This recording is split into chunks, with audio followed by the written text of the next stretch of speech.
Bonjour messieurs, dames, heureux d'être à Nouakchott pour cette journée et pour ce premier déplacement non européen depuis le début de la crise du Covid.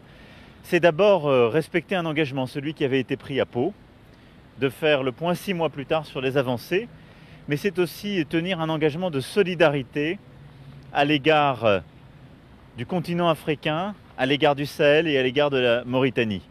Solidarité face au Covid et dans la lutte contre le Covid. Vous le savez, dès le mois de mars, la France a souhaité lancer une initiative forte dans le cadre du G20 d'abord, puis en convainquant beaucoup de nos partenaires en solidarité pour l'Afrique. Cette initiative, je l'ai relayée avec beaucoup de mes amis, dont le président mauritanien.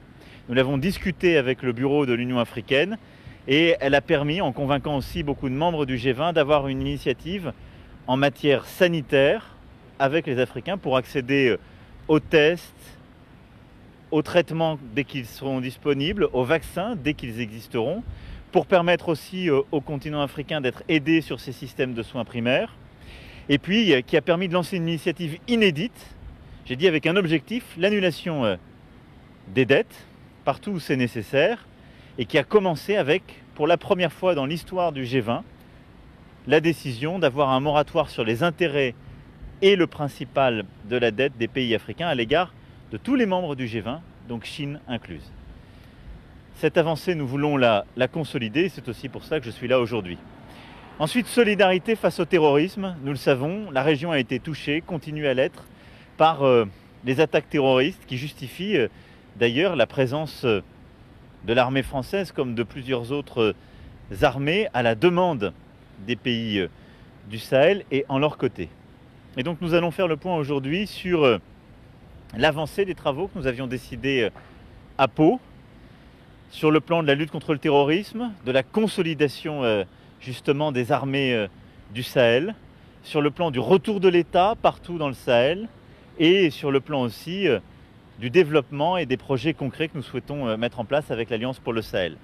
Nous avons durant ces 6 derniers mois connu de vrais succès dans la lutte contre le terrorisme, avec la neutralisation de chefs redoutés et qui ont été sanglants pour toute la région et qui ont fait beaucoup de mal aux populations civiles, parce que nous avons réussi à améliorer notre organisation en matière de sécurité, de partage de l'information, parce qu'il y a eu une vraie montée en gamme de l'intervention des armées sahéliennes.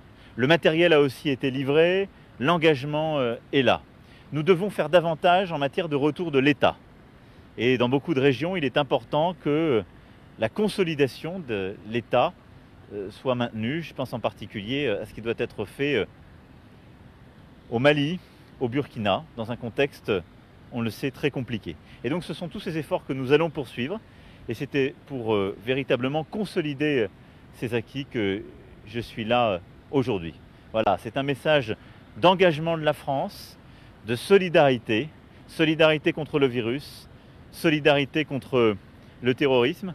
Et puis c'est aussi cette volonté que je porte depuis maintenant un peu plus de 3 ans, dire que quand la France s'engage, c'est l'Europe qui s'engage avec elle. Nous aurons tout à l'heure le président du gouvernement espagnol, nous aurons en conférence avec nous la chancelière Merkel, avec laquelle j'étais hier en Allemagne, mais aussi le président du Conseil italien, le président justement du Conseil européen. C'est aussi notre volonté d'européaniser la lutte contre le terrorisme dans le Sahel. Et donc c'est une solidarité de l'Europe à l'égard de l'Afrique. Ce sont des projets entre l'Europe et l'Afrique que nous devons continuer de développer. Voilà. Merci à vous. Et je voulais vraiment avoir un message d'amitié à l'égard de tous mes amis mauritaniens et sahéliens. Nous savons combien cette pandémie est difficile et je pense beaucoup à toutes les Mauritaniennes, tous les Mauritaniens, tous les Sahéliens. On est à leur côté, on continuera de l'être. Nous avons aussi vécu et nous continuons de vivre durement cette crise et vous le faites avec beaucoup de courage. Merci.